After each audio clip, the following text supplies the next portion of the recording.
Hi, I'm Dipper Pines, and welcome to my web show.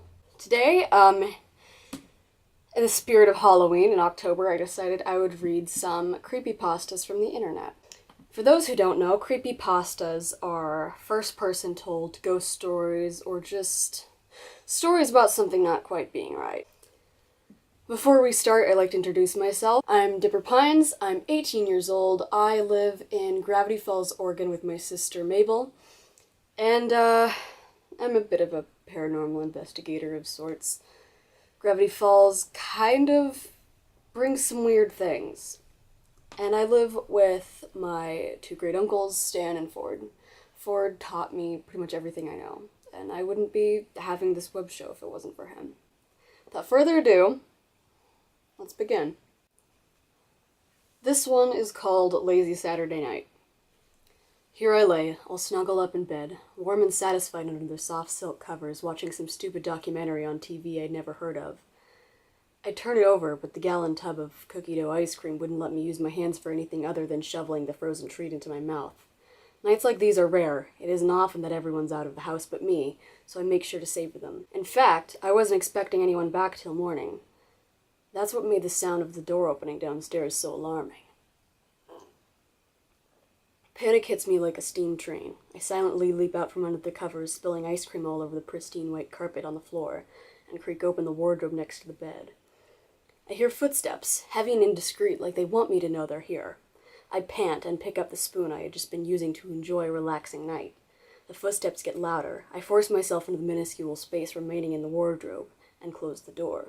But just as the stranger opens the bedroom door, not sparing any seconds for silence. I peer through the gap. His face looks familiar, but I can't place my finger on where I know him from. He spots the spilled ice cream and darts his head across the wide expanse of the bedroom. "Hello?" he calls, not sounding vicious, but I've made that mistake before. Never, under any circumstances, assume friendliness from a voice. Good advice. He looks under the bed. Oh crap, he's looking for someone. I hold back a whimper and start bending the bowl of the spoon back and forth, hoping to snap it off and create some way of defending myself. It snaps, but creates a metallic click. The man turns his head around and makes his way to the wardrobe. I'm shaking now. Please don't open it, please don't open it, please don't open it. The door swings open and he sees me. We scream simultaneously in fear and surprise. Without hesitation, I leap onto the man and start digging into whatever stretch of flesh I can with the sharp edge of the spoon handle. He screeches in clear pain, but I won't stop. I hammer the handle deep into his chest and neck over and over until he becomes motionless. I've killed him. I cry in disgust and sprint downstairs away from the house. I charge down the road until I feel like I'm far away enough. I sit down for a moment and exhale heavily before regaining my composure. Pulling out my phone, I open Twitter and search #party. Hopefully this time I'll find a household that isn't lying when they say they'll be out all night. That was a little spooky. Thanks, Mabel. This next one is called Darkness in the Rearview Mirror. I've always been uneasy driving alone at night.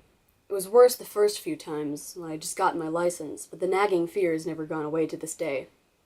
It's disorienting to look into the mirrors and see nothing, and I mean nothing but the consuming blackness of the night. It makes me hesitant to check the mirrors should I see this dark void, or worse, someone sitting in the back seat staring at me.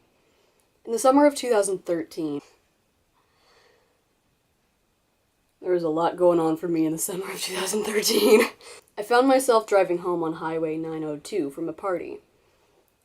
It was almost midnight, and needless to say, it was pitch black. As usual, at night, I was on edge. I had the radio off, and I could hear nothing but the muffled roar of the tires on pavement and the dull hum of the engine. I stole a glance at the middle rear-view mirror and saw nothing but darkness through the back window. I know that I looked backwards and saw nothing. I'm sure of it. Just the seemingly endless blackness of the night. I remember it so clearly because not 10 seconds later a car passed me on the left. Headlights on. I had one of those sudden adrenaline rushes, like when you think you see a person outside your bedroom window and see it's just a tree, or when you stare awake at night with the feeling of falling.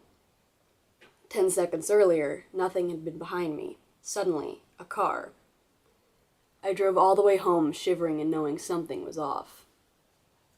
The next morning, I found 2 sets of scratches near the back of my van. One was on the left rear, one was on the right.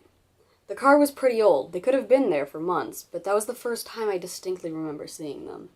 In hindsight, there are two possibilities for what happened that night. Possibility 1, by some glitch in reality or something paranormal, this car had somehow appeared behind me within 10 seconds of me checking my mirror, like some weird ghost crap or something. However, the second option was what makes my blood run cold whenever I consider it.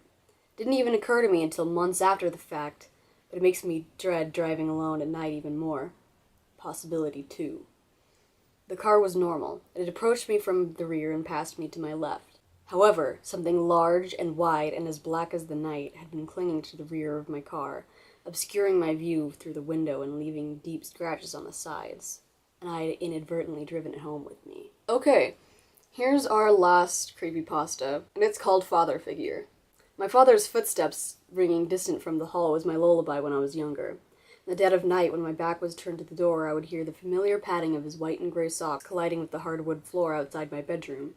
The door would open, and a thin cascade of golden light streaming from where he'd come from would land across my bed.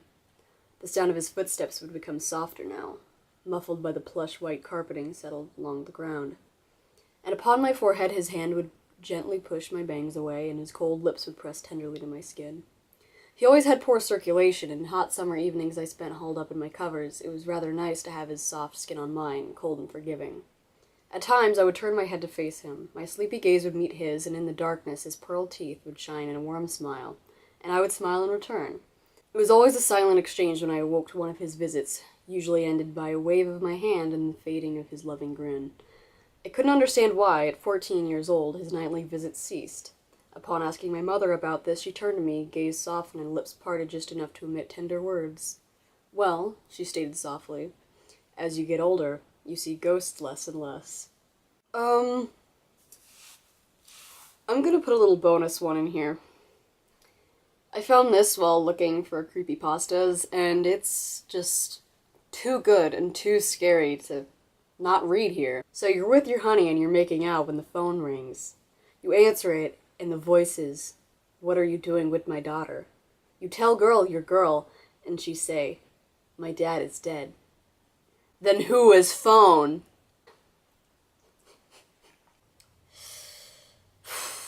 Anyway, I hope you guys enjoyed me reading creepy stories. Tune in next Saturday for the next installment, and I'll see you guys next time in Gravity Falls.